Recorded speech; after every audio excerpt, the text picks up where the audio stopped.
BNP মহাসচিব মির্জা ফখরুল ইসলাম আলমগীর বলেছেন, ভারতকে কানেক্টিভিটি ও রেল যোগাযোগের নামে করিডোর দেয়া হচ্ছে, এতে দেশের সার্বভৌমত্ব মারাত্মক হুমকির মুখে পড়বে। রোববার রাজধানীর গুলশানে বিএনপি চেয়ারপারসনের কার্যালয়ে এক সংবাদ সম্মেলনে কথা বলেন তিনি। বিএনপি মহাসচিব বলেন, বরাবরের মতো প্রধানমন্ত্রীর ভারত সফরে করা চুক্তিগুলোর বিস্তারিত প্রকাশ হয়নি। ভারতের সাথে সমঝোতার আড়ালে করা চুক্তিগুলো দেশকে আজীবনের জন্য তাদের গোলামে পরিণত করেছে, যা এই দেশের নিরাপত্তার জন্য হুমকি স্বরূপ।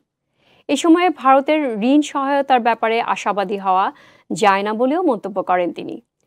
মির্জা ফখরুল আরও বলেন, ভারত দেশের অভ্যন্তরীণ রাজনীতি ছাড়াও রামপাল রাডার স্থাপন সহ বিভিন্ন প্রকল্পে সরাসরি হস্তক্ষেপ করেছে, যা দেশের সার্বভৌমত্বকে হুমকির মুখে ফেলবে।